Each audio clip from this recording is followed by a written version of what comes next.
Congress party के अध्यक्ष जी शरद पवार जी मंच पर बैठे हुए हमारे देश के सभी पार्टी के नेतागण मोदी के पार्टी को छोड़ के मुझे काफ़ी प्रसन्नता हुई कि हम इस देश के विभिन्न पार्टियों के नेता अलग अलग बैठे थे और नरेंद्र मोदी ससर रहे थे आगे। हम एक नहीं थे, एक मंच पर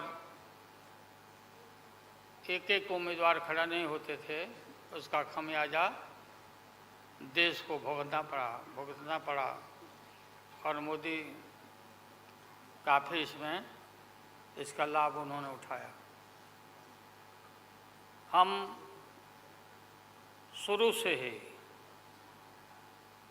यह लड़ाई लड़ते रहे कि भाजपा हटाओ देश बचाओ।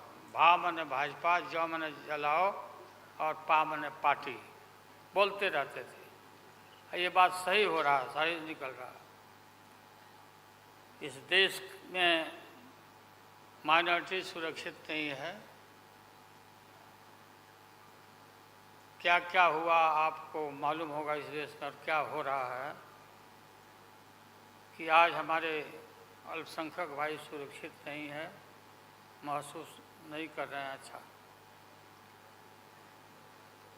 देश में गरीबी बढ़ रही है, महंगाई बढ़ रही है। 60 रुपया किलो भिंडी हो गया। भिंडी, टमाटर का जो हाल है सो जानते ही हैं, जबकि टमाटर में कोई स्वाद भी नहीं है इनके राज में।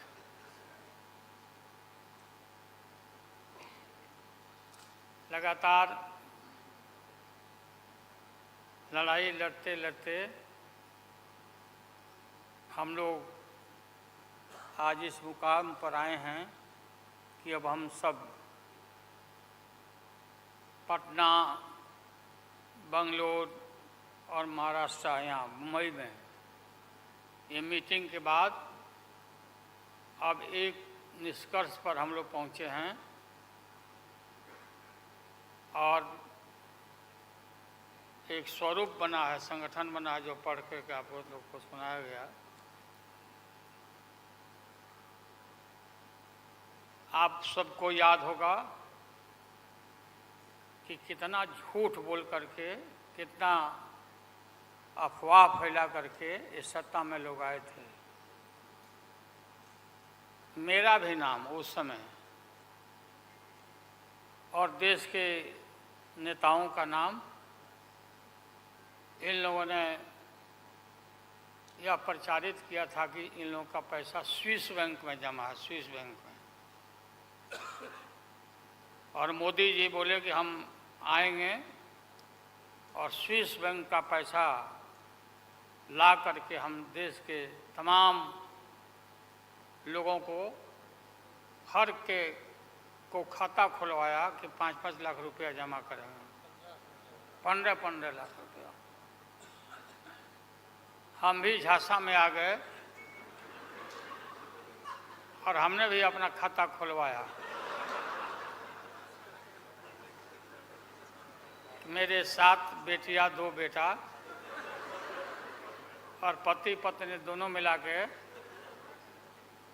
11 हो जाते हैं। देखा कि भाई 15 से गुना कर दीजिए, पैसा काफ़ी मिल जाएगा। हमने तो पशुपालन में कोई पैमानी शैतानी भ्रष्टाचार नहीं किया, जो भ्रष्टाचार नरेंद्र मोदी कर रहे हैं, करा रहे हैं। सारे देश भर के लोग खाता खुलवा दिया, सब गरीब गुरबा आदमी प्रचारित करवाया इन लोगों ने।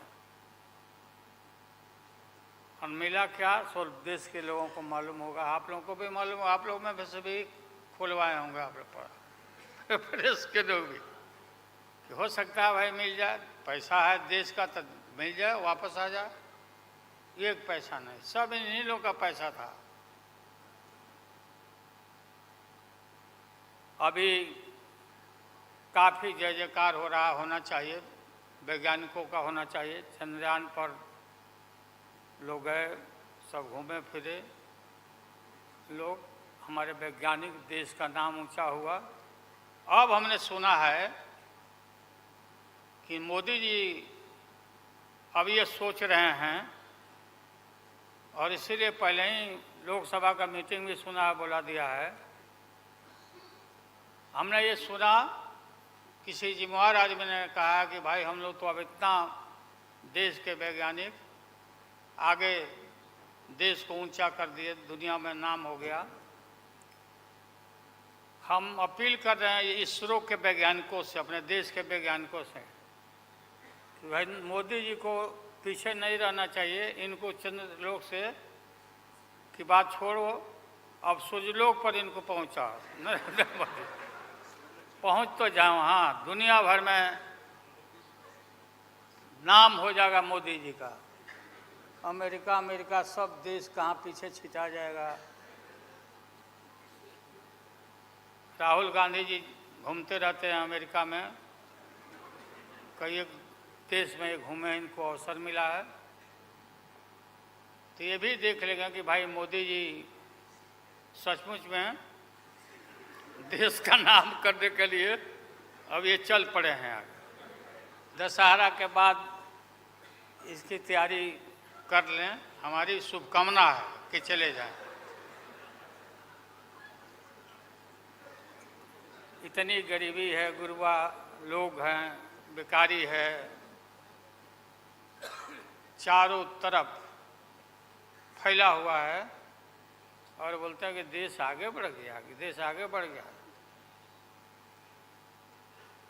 देश के नेताओं को कोई भी ऐसा नेता नहीं छूटा है जिसको ईडी में, सीबीआई में ये ना फंसाए हों, सबको फंसा के। ये हम देखते थे पहले के ज़माना में, सुनते थे कि जो बड़े लोग होते थे, सामंती लोग होते थे, वो गरीबों को और मिडिल क्लास के लोगों को मुकदमा में फंसा के और शासन करते थे। वही इनकी आदत हो गई है, और हम लोग डरने वाले नहीं हैं। हमने अपना किडनी ट्रांसप्लांट कराया है, कोई शौक से नहीं कराया है। डॉक्टरों ने कहा कि करा लो भाई। हमारी बेटी सिंगापुर में रहती है, उसने अपना किडनी दान दे दिया, जीवन दान दिया हमारी बेटी। और वहाँ इतना हम अपना शरीर का ऑपरेशन कराए हुए हैं, कोई ठिकाना नहीं। और पहले इस रोग के अलावा एशियन हार्ट इंस्टीट्यूट, डॉक्टर पंडा है यहाँ, नामी ग्रामी सर्जन हैं, 5-6 हमारा ऑपरेशन हो चुका है।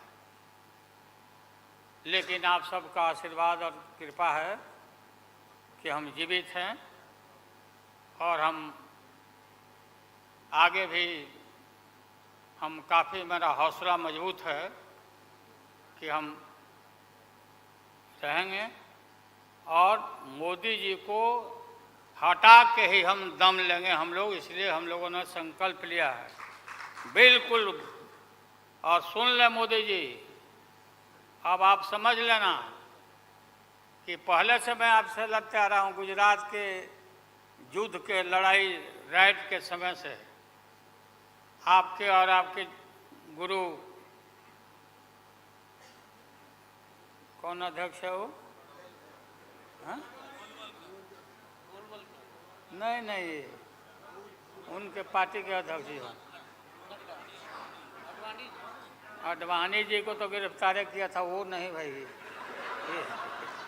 अरे अभी जो है मौजूद अमित शाह, बताओ, ही कहाँ के शाह नेता हो गए, कब का संघर्ष किया हुआ भाई।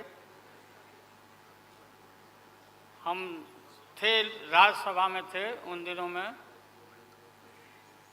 भैरव सिंह शेखावत साहब जी उपराष्ट्रपति थे, और दंगा जब हुआ तो चारों तरफ देश और दुनिया भर में यूरोपियन कंट्री ने अपने नागरिकों को मना कर दिया कि मत जाना उधर, भारत में मत जाना, और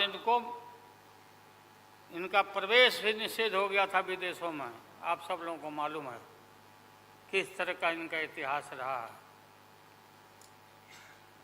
हम गमछी बिछा के फ्लोर ऑफ द हाउस में वहाँ बैठ गए आगे, चेयरमैन के चेयर के नीचे। हम कहा कि मोदी को गिरफ्तार करो, गिरफ्तार करो मोदी को, नहीं तो नहीं उठेंगे। चारों तरफ से हाउस गर्म हो गया, गर्म हो गया हाउस। और गर्म होने के बाद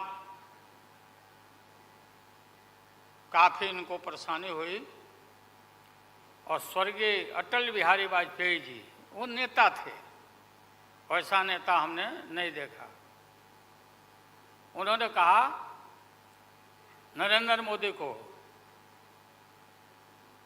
कि राजधर्म भी कोई चीज़ होता है, राजधर्म। लेकिन जो आदमी गिरफ्तारी के बाद इतना सारा विपक्ष, सब लोग हम लोग जुट गए थे कि भाई कम से कम कंडेम भी करो उनके एक्शन को। नहीं किया ये लोग।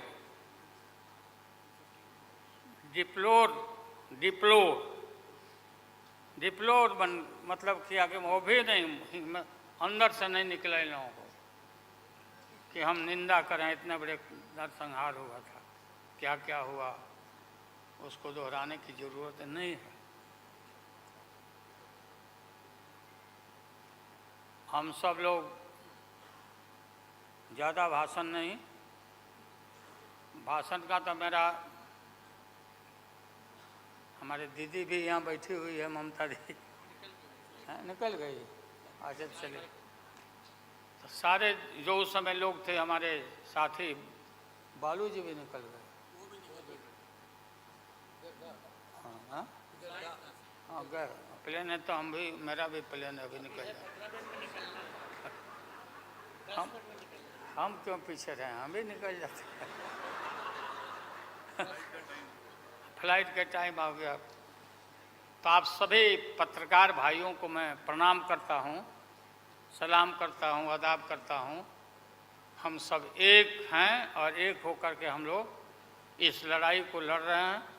और राहुल गांधी जी को भी हम काफ़ी मजबूती के साथ विश्वास हम लोग दिलाते हैं कि हम सब एकजुट हो करके सभी लोगों को एकोमोडेट करके आगे सीट शेयरिंग अब शुरू होगा। सीट शेयरिंग, और सीट शेयरिंग में हम लोग सब लोग सफल होंगे, कोई दिक्कत कठिनाई नहीं होगी, कहीं कोई हर्डल नहीं होगा। अपना कुछ नुकसान करके भी हम लोग इंडिया को, ये संघ है, हम लोग जिताएंगे और मोदी को हटाएंगे और देश को बचाएंगे। सभी लोगों को नमस्कार, जिंदाबाद, सब प्रणाम है। क्या चलो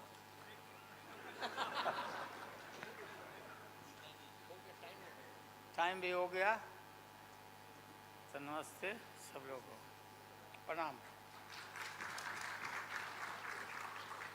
पवार साहब के लिए भी हम लोगों की शुभकामना है। आप पुराने नेता हैं, डटे रहिएगा, अपना पार्टी को मजबूत रखिए, हम लोग आपके साथ हैं। अब मैं सीताराम येचुरी जी को आमंत्रित करता हूं, अपनी बात रखें।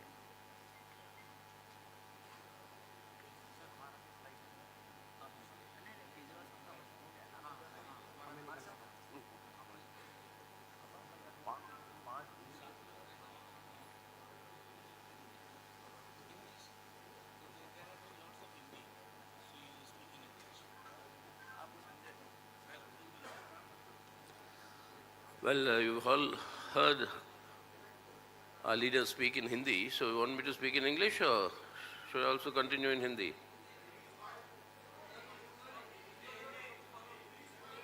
Telugu, my mother tongue. Huh? Well, you've heard the basic decisions here. India, this alliance is met, it is expanded. There are two more parties that have joined, and we think that more will join. And we have worked out the understandings on the basis of which the seat sharing will be done at the state levels. State level seat sharing, all the discussions will take place at the state level. अच्छा बताइए Lalu ji. Lalu ji,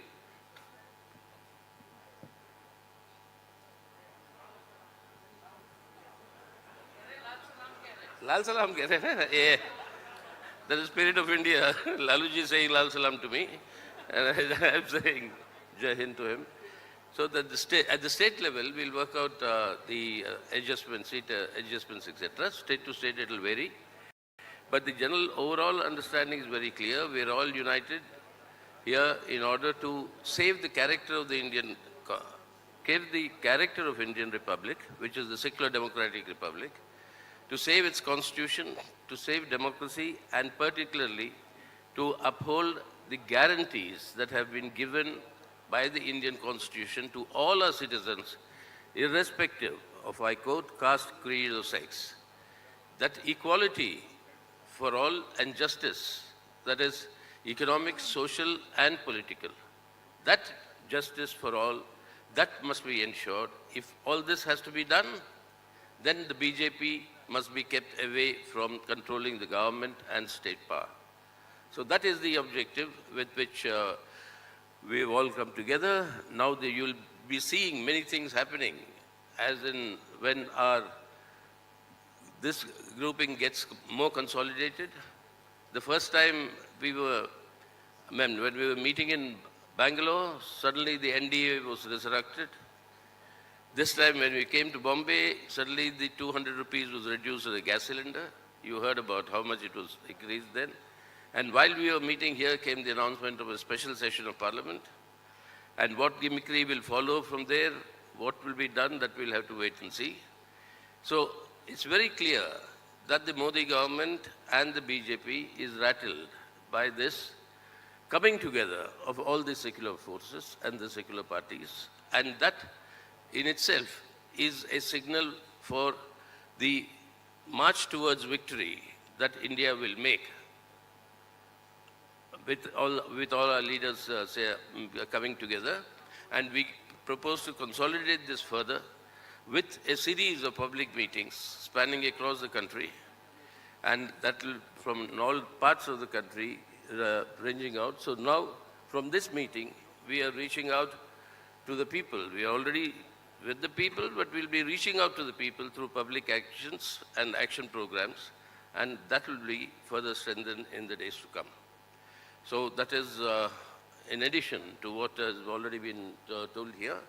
We only think in the coming months you'll see more of united activity amongst all the parties that are represented here, and we are sure that more and more parties will be joining the India grouping, and this will consolidate further in order to save India today. To saving India and then changing India for the better. That is the objective with which we all come together, and that is what we will ensure, and that is our assurance to the people of our country. Thank you. अब मैं आमंत्रित करता हूं आदरणीय प्रिय Rahul Gandhi ji.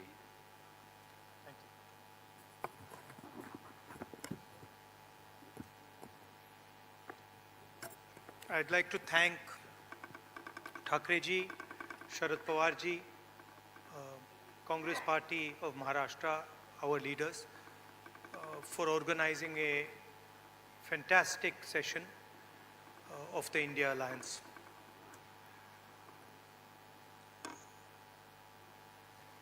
Two very big steps were taken. The most important thing to understand is that this stage represents 60% of the Indian population. If the parties on this stage unite, it is impossible for the BJP to win an election. So the task in front of us is to come together in the most efficient way possible. And two big steps have been taken in that regard. The first step is a coordination committee and committees under that committee. And the second step is a decision that we will expedite all seat sharing discussions and decisions and make them happen as soon as possible. These are two very, very powerful steps in ensuring that the India alliance defeats the BJP. The election is very, very clear. I did a press conference yesterday, and the nexus between the Prime Minister and a particular businessman is there for every single person to see. I mentioned yesterday in my press conference that the G20 is taking place, and it is very important for India's credibility, our nation's credibility, that the Prime Minister makes his position very clear and begins an inquiry on what has happened with regards to Mr. Adani. The Prime Minister and the BJP are a nexus of corruption. And that is the first thing that the India alliance is going to demonstrate and prove. The idea behind Prime Minister Modi's government is to extract money from the poor people of this country and transfer it to a limited few. And so we are going to propose a clear path, development path. We are going to put together a clear set of ideas that will once again involve the poor people, the farmers, the kisans, the workers in the progress of this country. I'd like to once again thank all the senior leaders, and I'm confident that the India alliance will defeat the BJP. The final thing I'd like to say, of course there are leaders who are much more senior than me, but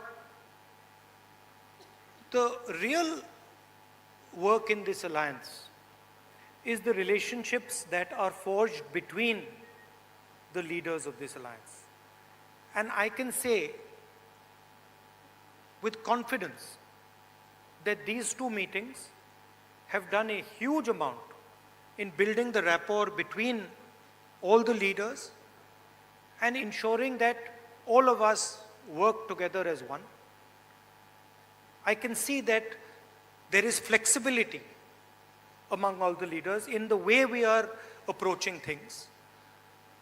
There are differences, of course, but I am extremely impressed by the way those differences are minimized and ironed out. Thank you very much. Of course, I don't want to comment much about the press, but I think Laluji said it best. You're also in some ways restricted and chained, and India Alliance is working to free you from your chains. Thank you. Sorry, I forgot one thing, which is probably the most important thing. I spent a week in Ladakh. I went to Pangong Lake, right in front of where the Chinese are. And I had detailed discussions, probably the most detailed discussions that any politician outside Ladakh has had with the people of Ladakh. And specifically, the shepherds of Pangong Lake, the leaders of Pangong Lake, and the common people who live around Pangong Lake. And they categorically told me that the Chinese have taken Indian land. They categorically told me that the Prime Minister is lying about the fact that the Chinese have not taken Indian land. And every single person in Ladakh knows that the people of India and the people of Ladakh have been betrayed by the government of India. There is clearly There is clearly an accommodation that has happened between the government and the Chinese. There is clearly a change on the borders. Our shepherds themselves told us that they are not being allowed into the areas where they were allowed. So this is known to everybody. Unfortunately, our press doesn't raise these issues, but these are issues of national importance, of national security, and it is shameful, extremely shameful, what has happened in Ladakh. Thank you.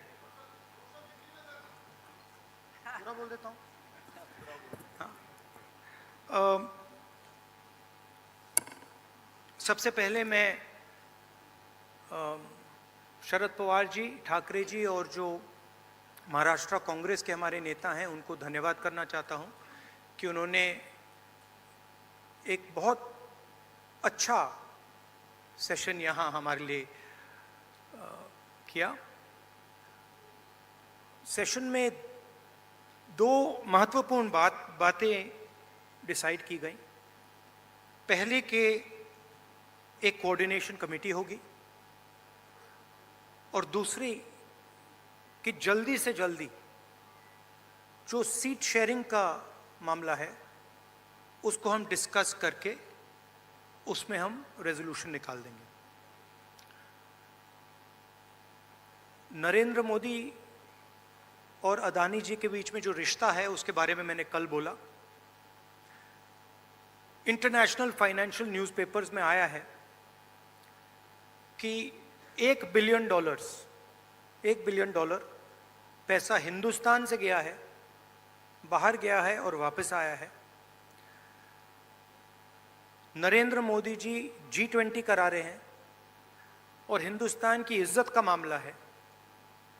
Narendra Modi ji को कह देना चाहिए कि वो inquiry कराएंगे, और अगर वो इंक्वायरी नहीं कराएंगे तो फिर पूरे देश को पता लग जाएगा कि क्यों इंक्वायरी नहीं कराई जा रही है। स्टेज पे जो नेता हैं, जो पार्टीज हैं, वो हिंदुस्तान के 60% लोगों को रिप्रेजेंट करती हैं, और अगर हम एक साथ मिलके चुनाव लड़ेंगे तो बीजेपी चुनाव जीत ही नहीं सकती है। और मुझे बहुत खुशी हो रही है कि जो हमारी पार्टीज हैं, जो हमारे नेता हैं, उनके बीच में जो रैपोर है, जो फ्लेक्सिबिलिटी है, वो गहरी होती जा रही है। और मुझे लगता है कि इंडिया अलायंस बीजेपी को चुनाव में आसानी से हरा देगा। बीजेपी हिंदुस्तान के गरीब लोगों से धन छीनकर चुने हुए 2-3 लोगों को देती है। हमने प्रोग्राम्स की बात की है। एक हम कमेटी बना रहे हैं जो पॉलिसीज़ के बारे में डिस्कशन करेगी, और जो हमारे किसान हैं, मजदूर हैं, गरीब लोग हैं, उनके लिए जो हमारा विजन है वो हम थोड़ी ही देर में हिंदुस्तान को, आप सबको दिखाएंगे। Thank you. इंडिया अलायंस के एक मजबूत स्तंभ आदरणीय शरद पवार जी।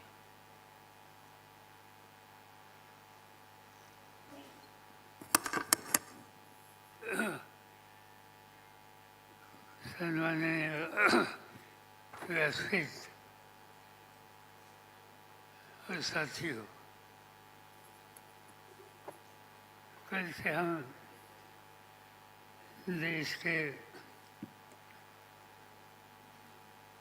28 पॉलिटिकल पार्टीज के नेता की जिनकी उपस्थिति 68 के आसपास थी, यहाँ बैठे, और कई दिनों से हमारे सबके मन में देश के सामने कोई गंभीर समस्या है, इस पर बहस करके आगे की नीति तय करने का काम ये 2 दिन के सेशन में हम लोगों ने किया। मैं शुरू में सभी पॉलिटिकल पार्टी जो बाहर से यहाँ आए, इनके यहाँ जो प्रबंधन व्यवस्था करने की जिम्मेदारी उद्धव ठाकरे जी के नेतृत्व वाली शिवसेना हो, कांग्रेस पार्टी हो, राष्ट्रवादी कांग्रेस पार्टी हो, सभी साथियों ने अच्छी तरह से की और इसीलिए इन सभी नेता लोगों को मैं धन्यवाद देता हूँ कि जिसकी शुरुआत हमने बिहार से की थी, कर्नाटक से की थी, इस 30वां दफा महाराष्ट्र में हुआ और आगे की लाइन हमारी तय होने में इसकी बहुत मदद हो गई। और देश में अलग अलग राज्यों में अलग अलग स्थिति है, लोगों की समस्या बहुत है, चाहे किसान की समस्या हो, खेडूत की समस्या हो, मजदूरों की समस्या हो या नौजवान साथियों की समस्या हो। आज जिन लोगों ने एक भरोसे से देश की कारोबार चलाने की जिम्मेदारी भारतीय जनता पार्टी इन लोगों के साथियों के हाथ में दी, आज वही लोगों में एक तरह से नाराजगी की भावना थी जगह जगह पर देखने के लिए मिलती है। उनकी सच्ची समस्या है, मगर हुकूमत हाथ में आने के बाद जिन लोगों के एक ज़माने में ज़मीन पर फैज थे, आज जो अधिकार हाथ में मिला, इसका नतीजा, इसका परिणाम इन नेतृत्व करने वाले लोगों के काम करने के निर्णय में हो गया। आज हम लोग देखते हैं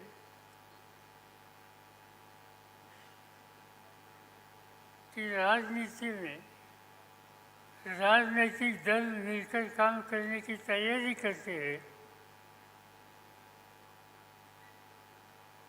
तो उनका काम हो, उनकी नीति हो, इस बारे में कुछ आशंका हो सकती है, मगर खाली यहाँ मीटिंग करने की बात तय हो गई तो इस पर भी भारतीय जनता पार्टी के लोगों ने क्रिटिसिज्म किया। उन लोगों ने कहा, नेतृत्व ने, कि मिलने की क्या आवश्यकता है, प्रजातंत्र में कोई भी इशूज हो लोगों के सामने, इसलिए मिलकर आपस में बहस करके कोई रास्ता निकलेगा कैसे, इस पर ध्यान देना, ये तो कोई गलत बात नहीं है, मगर हम लोग यहाँ मिले इस पर भी एक तरह का क्रिटिसिज्म हमारे कुछ साथियों ने किया। इससे एक ही बात साफ होती है कि 10 साल देश की हुकूमत हाथ में आने के बाद जो, जैसे मैंने कहा कि ज़मीन पर पैर रख के काम करने की आवश्यकता है, इससे नेतृत्व करने वाले लोग बहुत दूर गए। कभी कभी अपोजिशन के लोग जब बैठे हैं तो उनके बारे में देश के भारतीय जनता पार्टी के वरिष्ठ नेता इन लोगों के बारे में घमंडिया ऐसा उनका उल्लेख करके उनके बारे में बातें करते हैं। इससे एक ही बात साफ होती है कि घमंडिया कौन है कि जिन्हें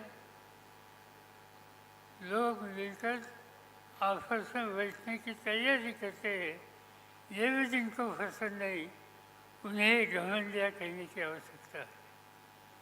और ऐसी एक शक्ति देश के हितों की रक्षा करने वाली नहीं, इस पर मिलकर कुछ न कुछ रास्ता निकलना चाहिए। और ये रास्ता निकलने के लिए हम कुछ लोग कई दिनों से आपस में बात करते थे और जिससे इंडिया के नाम पर एक नया विकल्प देश में तैयार करने की कोशिश हम लोगों ने शुरू की है।